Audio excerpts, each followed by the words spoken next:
Voy a empezar esta reunión con un versículo en el libro de Proverbios. En Proverbios capítulo 14, versículo número 12. Proverbios 14, versículo número 12. Dice de la siguiente manera: hay camino que al hombre le parece derecho, pero su fin es camino de muerte. Hay camino que al hombre le parece derecho, pero su fin es camino de muerte. Día a día nos tenemos que enfrentar a tomas de decisiones. Día a día tenemos que elegir por dónde vamos a andar. Los que, los que estamos al frente y responsables de un hogar, tenemos esa decisión tenemos esa responsabilidad de decidir. Las madres de familia tienen que decidir sobre sus hijos. Los jóvenes tienen que decidir qué hacer en todos los eventos que se les presentan. Y en esos instantes, en ese día a día, hay camino que al hombre le parece derecho. O sea, que tú puedes llegar a decir, yo no creo que esto esté mal. Yo no creo que esto haya ningún problema. Yo creo que esto está bien. No le veo nada de malo, es una frase muy común. ¿Qué tiene de malo esto? Y parece derecho. Parece que está bien. Parece que no hay problema. Pero dice aquí la escritura, pero su fin, una vez que entras en esa toma de decisión, una vez que tomas ese caminito, una vez que empiezas a andar por ahí, quizás te parece derecho el primer día, el segundo día, un año, inclusive a lo mejor te puede parecer bien toda la vida, pero al final es camino de muerte. Al hombre le puede parecer bien para relajarse de toda su presión y todo su estrés, este, caer en algún tipo de, de adicción, fumar, tomar, hacer, ir a fiestas, no sé, digo, muchas cosas que le pueda parecer bien para relajarse un poco, pero al final trae consecuencias terribles. Al final el camino es camino de muerte.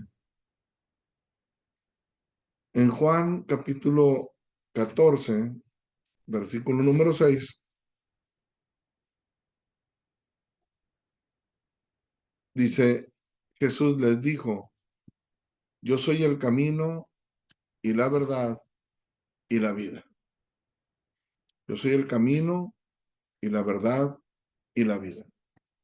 Entonces, si hay camino, veíamos en el anterior, en Proverbios 14, 12, si hay camino que al hombre le parece derecho, pero su fin es camino de muerte, en Juan capítulo 14, versículo 6, Jesús les dijo, yo soy el camino y la verdad y la vida. Si escogemos el camino, si escogemos hacer caso a lo que Jesús dice, entonces ese no solamente es un camino que parece derecho, es un camino derecho. La diferencia es que ese camino, su fin no es la muerte. Al contrario, ese camino, su fin es la vida eterna.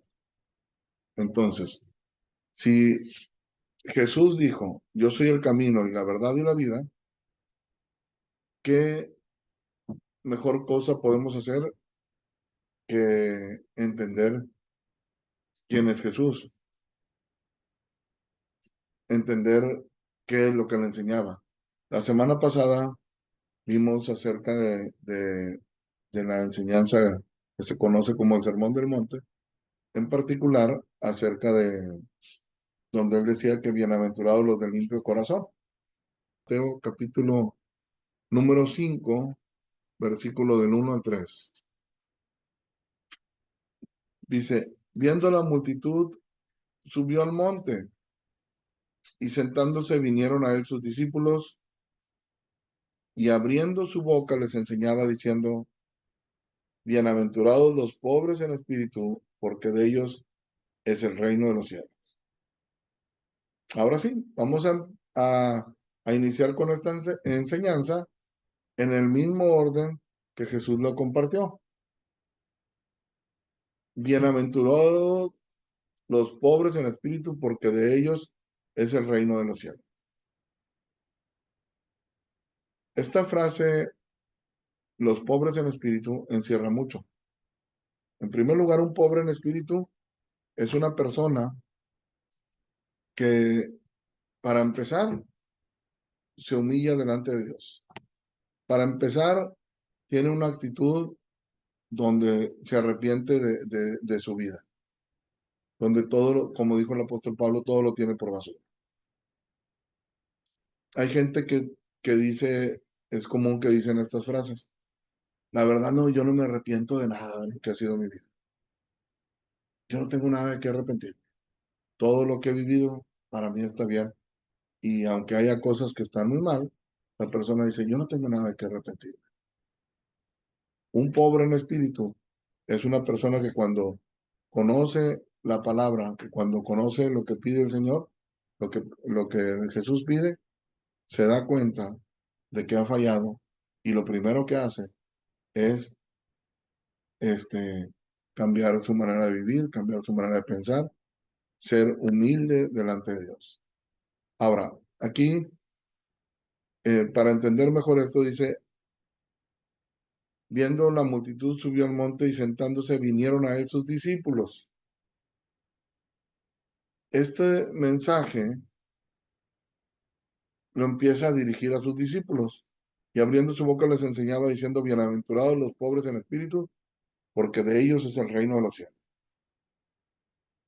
Voy a mostrarles otros versículos para poder para poder explicar el enfoque de esta enseñanza.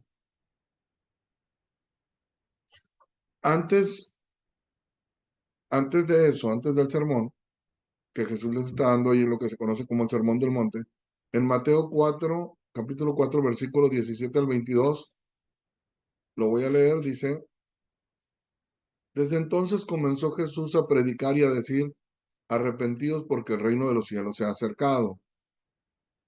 Andando Jesús junto al mar de Galilea, vio a dos hermanos, Simón llamado Pedro y Andrés su hermano, que echaban la red en el mar porque eran pescadores y les dijo, venid en pos de mí, y qué dice ahí enseguida, y os haré pescadores de hombres. Ellos entonces, dejando al instante las redes, le siguieron.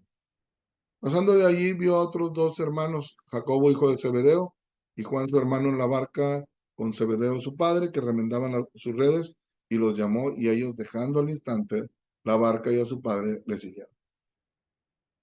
Les quiero explicar esto porque sus discípulos, cuando él los llamó, cuando Jesús llamó a sus discípulos, les dijo bien claro para qué los estaba llamando. Para ser pescadores de hombres. ¿Qué quiere decir esto? Para que se dedicaran a compartir el reino de los cielos, para que se dedicaran a hacer lo mismo que el Señor estaba haciendo. Por eso eran sus discípulos y por eso Él era el maestro. Les estaba enseñando la misión, les estaba enseñando. Entonces, ahorita vamos a ver en lo que es el Sermón del Monte, cómo una persona que quiere, vamos a decirlo así, ser pescador de hombres o que quiere eh, eh, dar su vida para bendecir a otros, tiene que ser una persona humilde, tiene que ser una persona pobre en espíritu. Si no, es todo lo contrario, es una persona nada más egocéntrica. Hay mucha gente que quieren venir a Cristo para que el Señor los sane, para que el Señor les arregle sus problemas, pero ni por la mente les pasa, ¿verdad? El poder bendecir a otros. No entienden este llamado que es para todos. Todo aquel que quiera seguir a Cristo, lo primero que te va a decir es que es lo mismo que a los discípulos, ser pescadores de hombres. Otro versículo en 1 Timoteo 1:15. El apóstol Pablo dice, palabra fiel y digna de ser recibida por todos, que Cristo Jesús vino al mundo para salvar a los pecadores, de los cuales yo soy el primero. Entonces, los discípulos entendían desde que se les habló. Ahora, es muy tremendo porque cuando el apóstol Pedro hubo ese llamado, se conoce como la pesca milagrosa. Ellos pescaron, era su oficio, pescadores. Imagínate, ese es tu oficio. Y de repente el Señor se sube contigo a la barca y te dice, boga mar adentro, echa la red y luego la red, las barcas hasta se hundían. ¿Qué representa eso? Una gran ganancia. Era una prosperidad económica, si lo quieres ver así.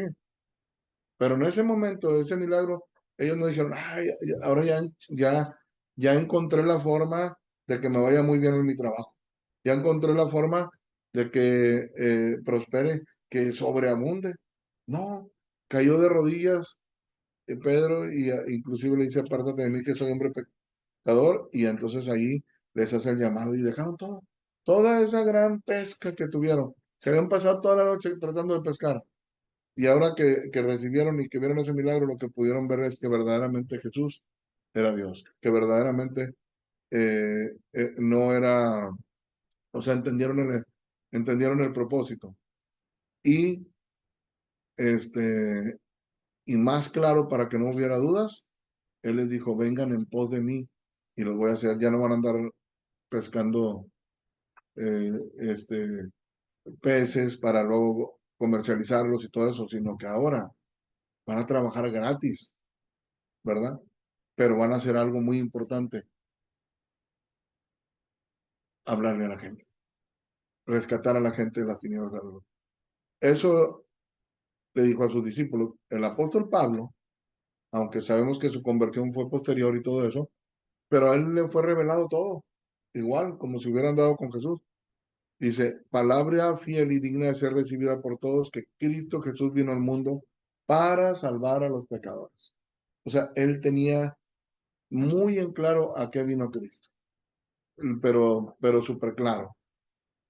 Entonces, si ellos ya tenían claro que lo que tenían que hacer era seguir los pasos del maestro, era andar como Jesús anduvo, era aprender de él, entonces ahora sí podemos ver lo que Jesús les está hablando ahí en, en lo que conocemos como el Sermón del Monte. Bienaventurados los pobres en espíritu, porque de ellos es el reino de los cielos. Imagínate, les acaba de hablar a los discípulos. Les acaba de decir, dejen todo, síganme, vengan en pos de mí. Y ellos obedecieron. Lo primero que tuvieron que haber hecho es, hicieron un cambio radical en sus vidas. En vez de seguir sus propias metas, sus propios objetivos, sus, sus, sus propósitos personales, ahora decidieron seguir a Jesús. Y yo lo veo esto como ¿cómo le pudiéramos llamar? Como un mensaje de muchísimo aliento, como si les estuviera inyectando muchísimo ánimo. En otras palabras, le está diciendo a sus discípulos, ustedes tomaron una decisión de dejarlo todo, de seguirme, de creer en mí, ¿verdad? Porque a uno les dijo, eh, por ejemplo, ahí vimos a cuatro, ¿verdad? El llamamiento de cuatro, pero hubo otros que nada más le decía, sígueme y le seguían. Entonces, lo primero que les dice, bienaventurados los pobres en espíritu, porque de ellos es el reino de los cielos. Imagínate, les está diciendo en otras palabras, tú que decidiste seguirme, para ti es el reino de los cielos. O sea, como quien dice, les está hablando ya de las recompensas que va a haber en ellos por haber eh, decidido dejar sus propios caminos, sus caminos que a ellos les parecían rectos, que al final eran caminos de muerte, y ahora seguir a Jesús.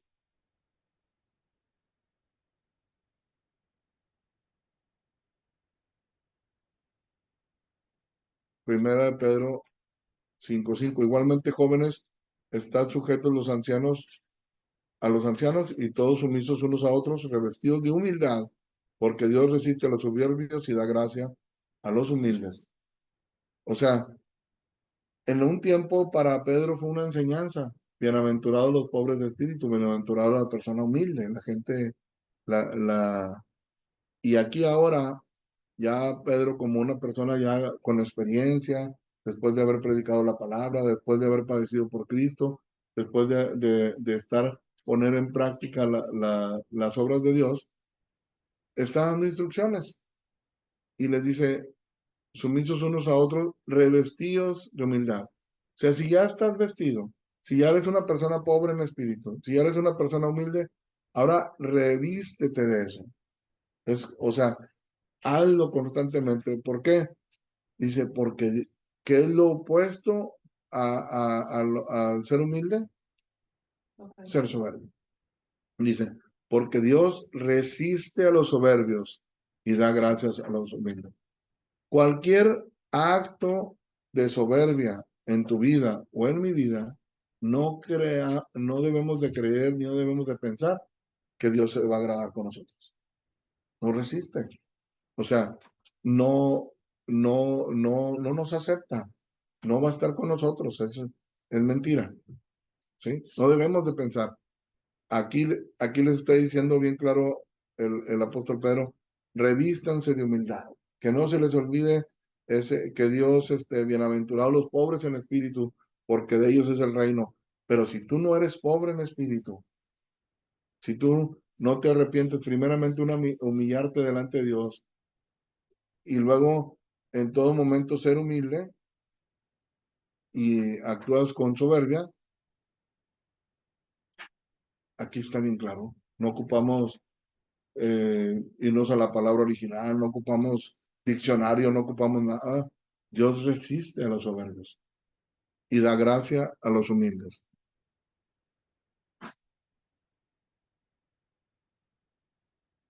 Cuando continúa diciendo en el versículo número 4, después de bienaventurados los pobres en espíritu, luego viene en el versículo 4, dice, bienaventurados los que lloran porque ellos recibirán consolación. Pero ya lo vamos a ir entendiendo. Bienaventurados los que lloran, no es llorar por llorar, no es llorar porque no te pudiste comprar una casa, o porque no te pudiste comprar un carro, o porque no pudiste ir a un viaje. No es ese tipo de lloriqueo. Todo va a ir enfocado a la visión del Señor que les había dicho, dejen todo y los voy a hacer pescador de hombres. Entonces, ¿por qué crees tú que estaría llorando una persona? Porque ve a otro que no quiere obedecer el Evangelio, porque ve a otro que le da la espalda al Evangelio, porque ve a otro que nada más es simpatizante de la palabra, pero no toma decisiones correctas, porque ve a los demás que van por camino que a ellos les parece recto, pero que van derechitos a la muerte, como ovejas al matadero, ¿verdad? Entonces, ahí ya vamos a ir entendiendo, dice, porque ellos recibirán consolación. En el versículo número 5, bienaventurados los mansos, porque de ellos recibirán la tierra por heredad. Versículo 6, bienaventurados los que tienen hambre y sed de justicia, porque ellos serán saciados. Pero ahora es hambre y sed de justicia. ¿De qué? De que venga el reino, de que el reino se establezca, que se haga la voluntad de Dios, así como en el cielo, también en la tierra. Entonces, ese, con lo que empieza que dice en el versículo número 3, bienaventurados los pobres de espíritu, porque ellos es el reino de los cielos. Todo esto es una secuencia, bienaventurados los que lloran, bienaventurados las personas que son mansos, porque ellos recibirán la tierra por heredad. Cuando uno comparte la palabra, cuando uno quiere que otra persona pueda recibir el evangelio, hay veces que hay resistencia, hay veces que inclusive hay maltrato, hay veces que hay, por ejemplo, el apóstol el apóstol Pablo en un tiempo le hizo mucho daño a la, a la iglesia, ¿verdad? Pero llegó un momento que estaba un hombre que le dijo al Señor, ve y ora por él, ¿verdad? Para que recobre la vista, ¿sí? Entonces, la persona que con mansedumbre, aun que ven que lo que otra persona está haciendo está muy mal, sigue orando por él, sigue compartiendo, sí, o sea, tiene un propósito, poder llevar a otros al conocimiento de la verdad. Bienaventurados los que tienen hambre y sed de justicia, porque ellos serán saciados. Llega un momento que tu meta no es enriquecerte, que tu meta no es, claro, hay necesidades, hay que trabajar, hay que suplir lo, lo, lo, lo que se necesita para la casa, todo eso. Pero ahora hay un objetivo, tienes hambre y sed de justicia. Pero qué triste que mucha gente va a la iglesia, va a buscar a Dios, pero no está pensando en los demás, no está llorando por los demás, no está dispuesto a soportar ofensas o no tiene hambre y sed de justicia, lo que quiere es yo, o sea, quiero que Dios me resuelva mi problema. Tengo un hijo enfermo, quiero que me lo sane. Tengo problemas en el matrimonio, quiero que me los arregle. Tengo problemas económicos, que me supla un trabajo. Pero a mí no me importa si hay gente que en tiempo de frío se esté muriendo de frío. O sea, son pobres porque quieren, ¿verdad? No porque oportunidades de trabajo hay muchas. O sea, la gente lo dice de esa forma, ¿verdad? O si le das una miseria. Entonces, no hay hambre y sed de justicia. Los misericordiosos. Un misericordioso es una persona que no solamente va a predicar la palabra, no solamente le va a hablar mensajes a la gente, sino que también va a tener que gastar de su dinero, de su tiempo, de su energía, va a correr riesgos, va a correr peligros para poder hacer misericordia a los demás. Misericordia donde les llevas el evangelio por ejemplo, ahorita, como estamos compartiendo el día de hoy, se puede decir que es algo cómodo.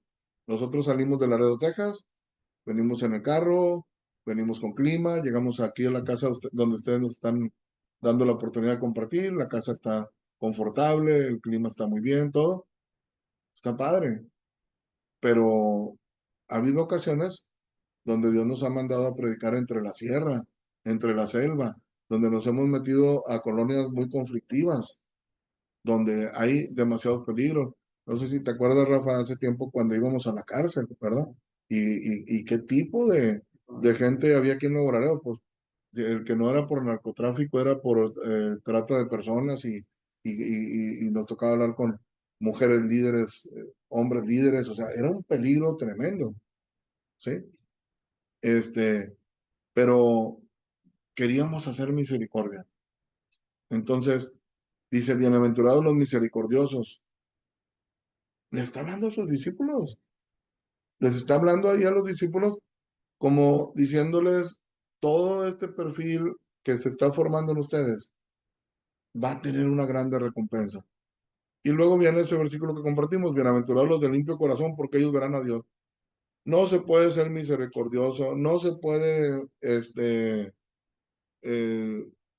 tener hambre y sed de justicia, no se puede ser manso, no puedes estar llorando por otros si no tienes un corazón limpio. Bienaventurados los de limpio corazón, porque ellos verán a Dios. Dice, bienaventurados los pacificadores, es alguien que está buscando la paz, es alguien que está buscando que el ser humano se pueda reconciliar con Dios. Entonces dice, bienaventurados los pacificadores, porque ellos serán llamados hijos de Dios. En otras palabras, les está escribiendo todo el oficio a lo que se iban, a lo que ya ellos iban a dedicar. Y estuvieron conviviendo con Jesús las 24 horas. O sea, esos discípulos estaban día y noche con él y tenían dudas y les preguntaba, y si no tenían, como quiera el Señor les hablaba muchas cosas a la gente, a la multitud, pero había otras cosas que eran muy particulares para ellos porque los estaba formando, ¿verdad? Entonces, bienaventurados los pacificadores porque ellos serán llamados hijos de Dios. Versículo 10, bienaventurados los que padecen persecución por causa de la justicia, porque de ellos es el reino de los cielos. Pero es, no es recibir persecución porque hiciste algo mal. porque hiciste un fraude, porque robaste, porque te metiste en un problema. No, nos lo aclara más en el versículo 11. Bienaventurados sois cuando por mi causa os vituperen y os persigan y digan toda clase de mal contra vosotros mintiendo. Entonces, eh, mucha gente nunca se va a meter en problemas. Por ejemplo, ahorita en los países de Medio Oriente no tienen esta libertad que tenemos nosotros. Y si alguien quisiera compartir esto que yo estoy compartiendo ahorita, le va a costar una persecución, le va a costar que lo metan a la cárcel, le va a costar que lo torturen, o sea, es tremendo todo lo que sucede.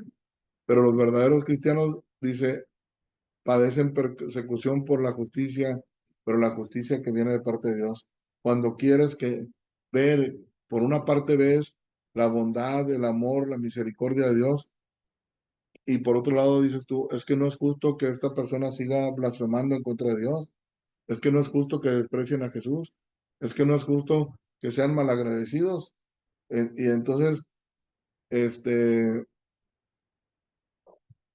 cuando tú buscas que se haga la justicia de Dios, cuando lo que es justo, o sea, que el hombre se humille delante de Dios, entonces hay padecimiento. ¿Por qué? Porque siempre va a haber personas que no estén de acuerdo, porque siempre va a haber oposición. Bienaventurados sois cuando por mi causa os vituperen y os persigan y digan toda clase de mal contra vosotros, mintiendo. Gozaos y alegraos porque vuestro galardón es grande en los cielos, porque así persiguieron a los profetas que fueron antes de vosotros. Entonces, ¿qué, qué seguimos viendo aquí? Que, que todo este mensaje, en este caso lo que conocemos como el sermón del monte,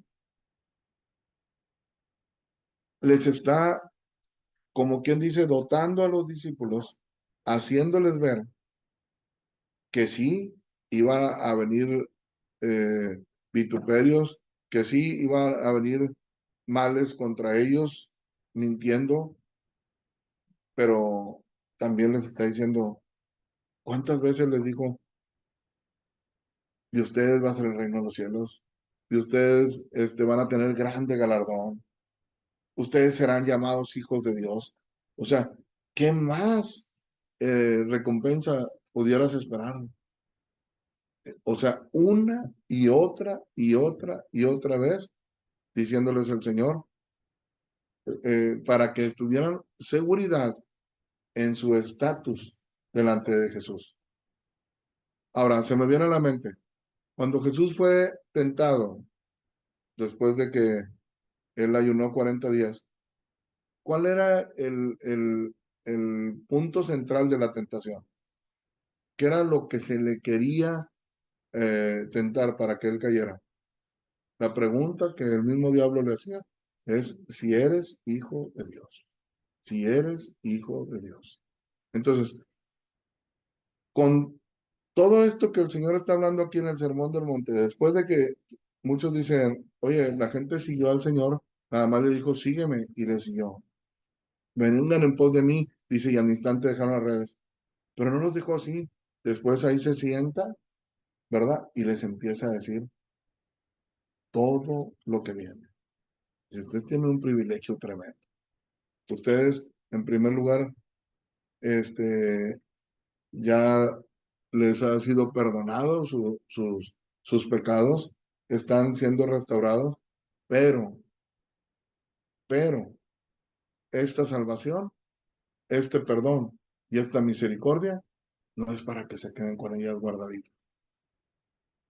Hay otra parte en la escritura que le dice, lo que oíste al oído, proclamarlo desde las azoteas, ¿verdad? Lo que viste y aprendiste de mí, eso haced. O sea, los hizo discípulos no para que vivieran un cristianismo individual. Entonces, es muy importante que meditemos en nuestros caminos. Voy a volver a poner el primer versículo. Hay camino que al hombre le parece derecho, pero su fin es camino de muerte. Vamos a utilizar este versículo para pensar. Pues fíjate que yo ya le pedí perdón a Dios, ya me arrepentí, ya no estoy haciendo las cosas malas, ahora todo me encomiendo a Él por mi esposa, por mis hijos, por mi trabajo,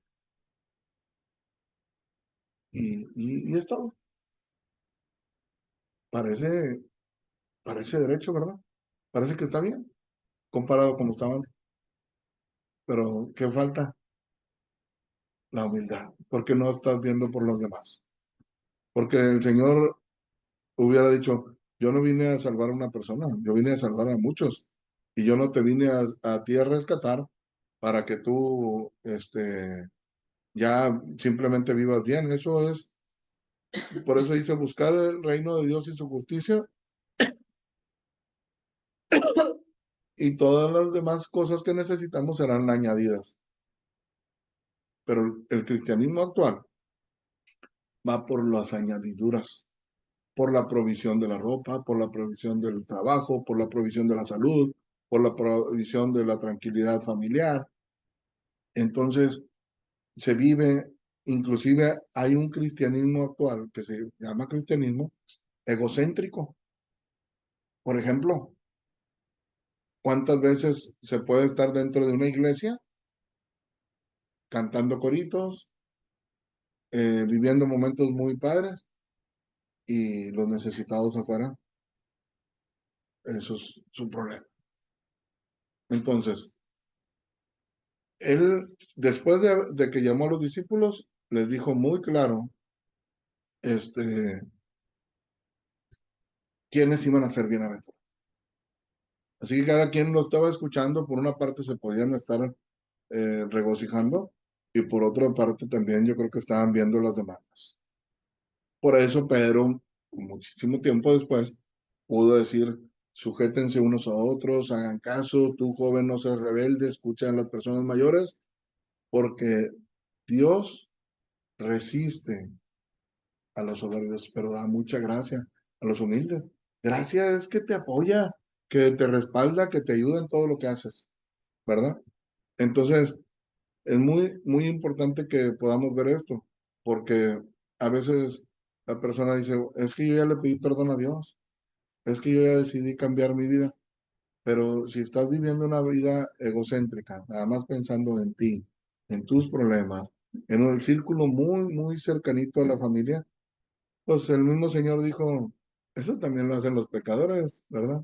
También ven por sus hijos, le dan cosas buenas a sus hijos. ¿Qué mérito, qué recompensa tienes si haces eso por tu familiar cercano? Nada, eso es lo mínimo que debieras de hacer. No, pero que alces tus ojos y que te pueda interesar lo que al Señor le interesa. Al Señor le interesan las almas, al Señor le interesan las demás personas. Y qué bonito que digas tú, vino una persona y me compartió. Sí, pero también el Señor quiere que tú hagas lo mismo con otro. Pero tiene que estar tu vida primeramente bien delante de Dios. Porque si tú no, tu vida no has hecho ese cambio y esa entrega de todo corazón, a hacer la voluntad del Señor, empezar en ser humildes de esa forma, donde renuncias a tu forma y tu manera de vivir, y ahora sí te pones en manos del Señor para que Él te dirija. Entonces, si a ti se te ocurre hacer la obra sin estar bien, lo único que vas a hacer es que a lo mejor gente te va a creer y los vas a enseñar a que sean igual que tú, pero resulta que tu camino piensas que es derecho, es camino de muerte, y dice que si un ciego guía a otro ciego, ¿qué sucede? Los dos al hoyo. Bueno, esto es lo que Dios quiere para nosotros.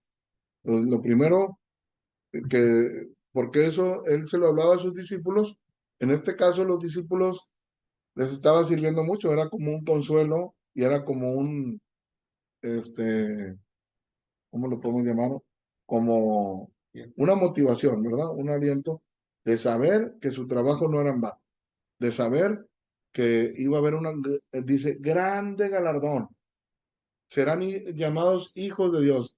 De ustedes va a ser el reino de los cielos. Cada uno de ustedes que dijo, yo te sigo, yo dejo las redes y me voy en pos de... Pero, pero que cumplieran, que lo hicieran, que se convirtieran en personas que iban a llorar.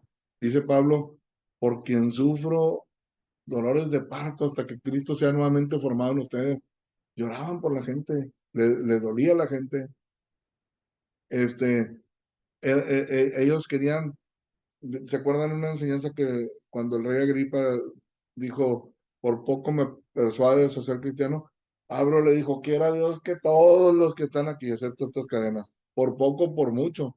¿Qué era el anhelo de Pablo? No le dijo, oye, por favor, sáqueme de aquí, échame la mano. No, le compartió su testimonio al último y dijo, pues por eso estoy aquí preso. Pero pareciera que ni le estaba interesado el punto.